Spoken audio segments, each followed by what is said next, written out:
Alors voici un petit tuto pour faire du levé à l'aide des appareils Builder Topo que nous avons à l'IUT. Nous allons lever le bassin d'infiltration qui se trouve à l'extrémité du parking.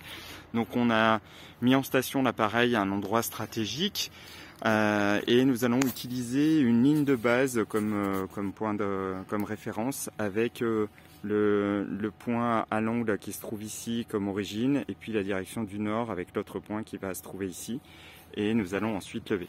Nous avons bien sûr un cahier pour noter des données parce que l'appareil va enregistrer les valeurs, mais il sera important de noter nos opérations, faire un schéma de base pour voir les différentes stations. Alors au niveau de l'appareil, bien on l'a allumé, mis en station, réglé les nivelles. Et nous allons voir comment le configurer et utiliser cette application. Donc au niveau des configurations, ici, la première page, on va régler ces paramètres-là en mettant la pointe laser que l'on va utiliser. Puis sur la deuxième page, on va paramétrer pour mesure enregistrement, mettre à all, c'est-à-dire que chaque fois que je vais cliquer dessus, ça fera la mesure et ça enregistrera automatiquement. Sinon, on serait obligé de noter sur le cahier ou d'appuyer 2 fois si on fait mesure et enregistrer. On risque d'oublier. Donc voilà pour le paramétrage, on peut vérifier si l'heure est à jour, donc on est le 11 décembre à 9h56, ça sera pratique quand on voudra exporter et retrouver le fichier sur la clé USB. Ensuite, je vais passer aux données et créer un nouveau job par exemple, pour voir,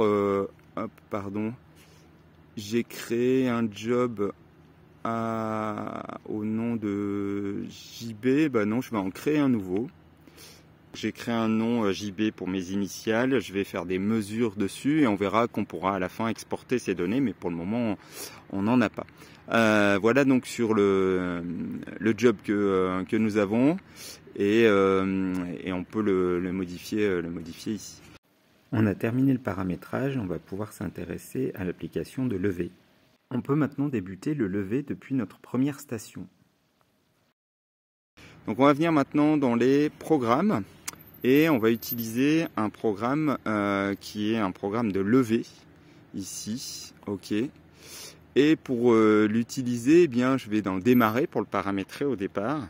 Et pour le démarrage, on va utiliser la ligne de base que je vous ai montré tout à l'heure, parce qu'on n'a pas de coordonnées connues, on veut travailler que en relatif.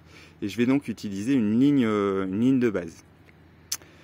La ligne de base en station libre, j'ai mis la station, elle n'est pas sur un point connu, donc elle est en station libre.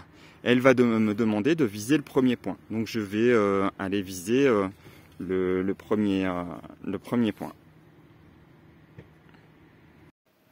À deux, l'un d'entre vous se place sur le premier point en utilisant une cible réflectrice pour être plus précis, exactement 10 cm au-dessus du point. Je mesure, j'enregistre le premier point, je fais la même chose sur le deuxième. J'en profite pour dessiner un croquis de mon opération. La station m'indique que les coordonnées vont être modifiées et je clique sur oui. La station va alors utiliser le repère local suivant. La ligne de base constituera le nord local et nous aurons l'est local à droite. On peut alors lever les points constituant la surface topo, les têtes de talus, le fond du bassin. Puis nous lèverons 2 points particuliers qui seront les points de repère pour la station suivante, notés en rouge ici. Nous avons fait la première station depuis une ligne de base. Passons à la station suivante qui utilisera les coordonnées des 2 points précédents. Nous allons reprendre après le changement de station. Nous avons déplacé l'appareil, mis sur un nouvel endroit autour du bassin. Et nous allons reprendre dans le menu démarrage parce qu'il faut qu'il recalcule ses coordonnées. Donc en démarrage, je ne vais pas choisir ligne de base cette fois-ci parce que les points initiaux, je ne les vois plus. Donc je vais reprendre les points que l'on vient de lever. Donc je choisis coordonnées ici.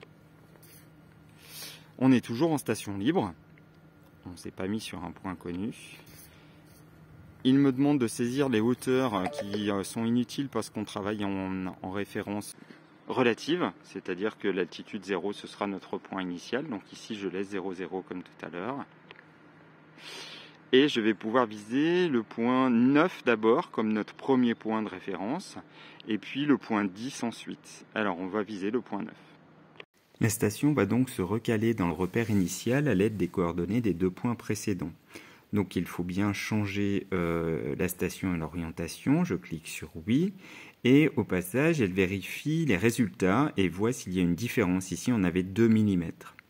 Une fois que j'ai levé ces points, eh bien, je peux lever des points intermédiaires, puis à nouveau répéter vers 2 points qui seront des poids 21-22 qui serviront de référence pour l'étape suivante. Après plusieurs stations, je pourrai transférer mes résultats via la clé USB en précisant le job et l'export DXF.